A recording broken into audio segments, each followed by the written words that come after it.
જ્યારે પણ હું એવું માનું છું કે આ પ્રસંગ જે બન્યો છે ત્યાં પોઝિટિવ છે. આપણે આવા પ્રસંગો જ્યારે બને છે ત્યારે સમાજ નજીક આવે છે. આજે આટલી માત્રામાં જ્યારે સ્ત્રીઓ છે, આપણે છીએ, તો મેઇન મુદ્દા ઉપર જે આજનો પણ છે એના ઉપર આપણે ચર્ચા કરવી જોઈએ.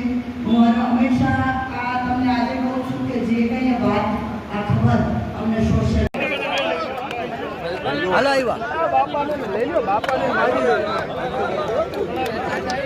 ઓલા બાપાને માજી લઈને લઈ લો ભાઈ અને સામેની સાઈડ ગોઠવાળો ને માજીને એલા ભાજીને લઈ લો બાપાને નહીં અમારે કરતો કોઈ ના કોઈ વાત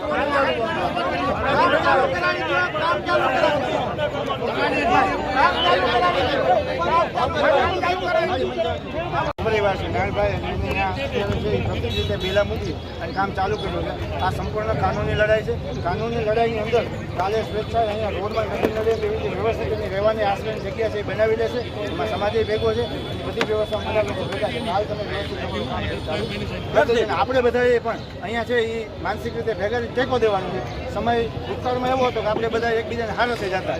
આજે એ સમય નથી. તો પણ જે વ્યવસ્થા બની એમાં 5-10 ટકા આપણે ધ્યાન દઈ અને અહીંયા પણ કોઈને ડિસ્ટર્બ કરવા, કોઈને હેરાન કરવા એવો સમાજનો ઇરાદો છે જ નહીં. પણ પોતાનો હક જાળવવા માટે ચોક્કસ સક્ષમ છે. એના માટેનો પ્રયાસ છે. એટલે આવતીકાલથી તમે તમારું આપ સૌ જાણો છો કે આપણી સમાજમાં જે બંધુબા સાથે થયું છે એ વ્યાજબી નથી થયું. પણ ક્યાંક ને ક્યાંક જેટલા મોઢા એટલી વાતો. ઘણા પોલીસનો વાંક કાઢે છે, ઘણા બિલ્ડરોનો વાંક કાઢે છે, ઘણા અધિકારીઓનો વાંક કાઢે છે. પણ જ્યારે ધરતીકંપ